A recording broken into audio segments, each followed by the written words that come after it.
Nipah protocol അനുസരിച്ച് സംസ്കാരം നടക്കും.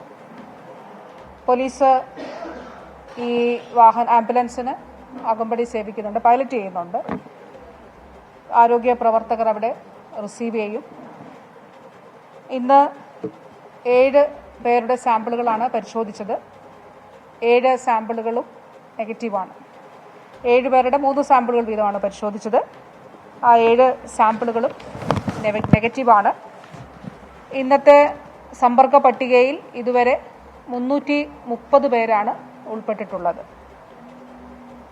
അതിലേതാണ്ട് 68 പേർ ആരോഗ്യ പ്രവർത്തകരാണ്.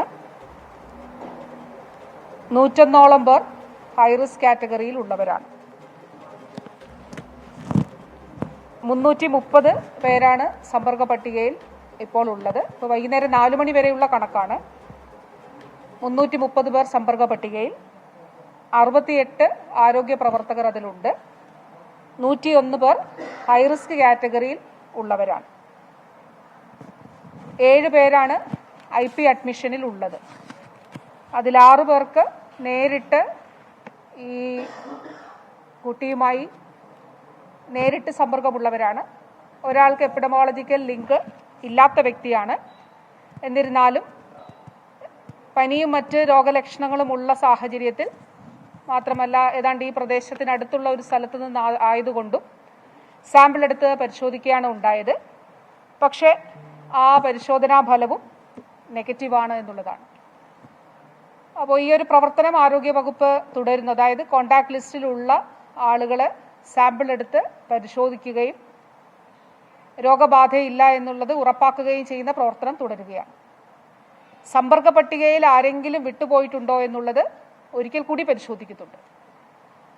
ഇന്നലെ പ്രസിദ്ധീകരിച്ച റൂട്ട് മാപ്പിൽ ഇപ്പോൾ പ്രസിദ്ധീകരിക്കാൻ പോകുന്നത് കുറച്ചുകൂടി മൈന്യൂട്ടായിട്ടുള്ള ഡീറ്റെയിൽസ് ഉണ്ട്.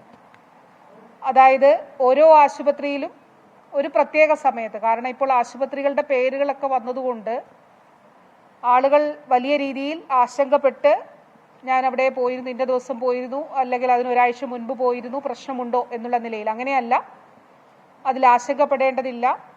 ഈ റൂട്ട് മാപ്പിൽ പറഞ്ഞിരിക്കുന്ന സമയത്ത് ഇപ്പോൾ ചിലപ്പോൾ കാഷ്വാലിറ്റിയിലായിരിക്കാം, അല്ലെങ്കിൽ ചിലപ്പോൾ ICUയിലായിരിക്കാം.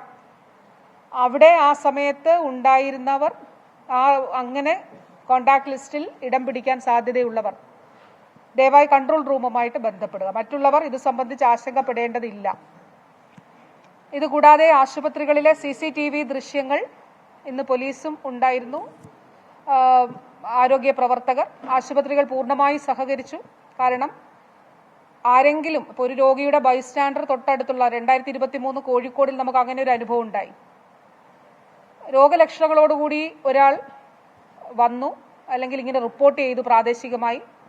പക്ഷെ പ്രഥമ ഇതിൽ ഒരു എപ്പിഡമോളജിക്കൽ ലിങ്കും ഉണ്ടായിരുന്നില്ല.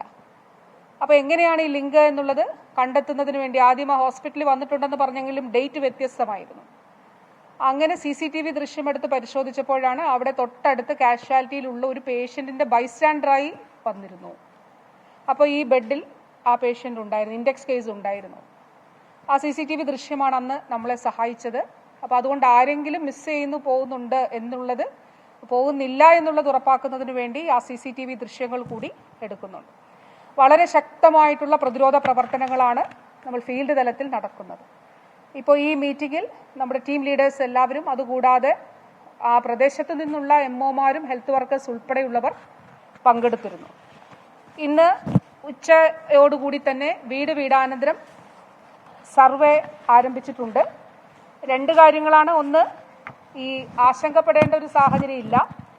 അതോടൊപ്പം തന്നെ ആരെങ്കിലും പനി ഉള്ളവരുണ്ടോ എന്നുള്ളത് കണ്ടെത്തുന്നതിന് വേണ്ടിയിട്ടുള്ളൊരു ആരോഗ്യവകുപ്പ് മന്ത്രി വീണ ജോർജ് കാര്യങ്ങൾ വിശദീകരിക്കുകയായിരുന്നു. നിങ്ങൾക്കറിയുന്ന പോലെ ഇന്ന് രാവിലെ സംസ്ഥാനത്ത് വീണ്ടും നിപ്പ മരണം ഉണ്ടായി. കോഴിക്കോട് മെഡിക്കൽ കോളേജിൽ ചികിത്സയിലിരുന്ന മലപ്പുറം പാണ്ടിക്കാട് സ്വദേശി 14കാരനായ കുട്ടി മരിച്ചു. ഇന്ന് രാവിലെ 11 മണിയോടെയാണ് ഈ മരണം ഉണ്ടായത്. നിപ്പ പ്രോട്ടോകോൾ അനുസരിച്ച് മൃതദേഹം ജന്മനാടായ പാണ്ടിക്കാട് ചെമ്പ്രശ്ശേരിയിൽ സംസ്കരിക്കും എന്നാണ് നമുക്കറിയാൻ കഴിയുന്നത്. രോഗവ്യാപന സാധ്യത കണക്കിലെടുത്ത് ആനക്കയം, പാണ്ടിക്കാട് പഞ്ചായത്തുകളിൽ ആരോഗ്യവകുപ്പ് നിയന്ത്രണം കടുപ്പിക്കാൻ തീരുമാനിച്ചിട്ടുണ്ട്. കേന്ദ്ര സംഘം അടുത്ത ദിവസം കേരളത്തിലെത്തും. ഇതിനെക്കുറിച്ച് മലപ്പുറത്ത് നടന്ന അവഹേളനത്തിലുണ്ടായ തീരുമാനം മന്ത്രി വീണ ജോർജ് വിശദീകരിക്കുകയായിരുന്നു. എന്തായാലും എല്ലാ ജാഗ്രതകളും പാലിക്കണം. അതേസമയം അനാവശ്യമായ ഭീതി പടർത്താനും പാടില്ല.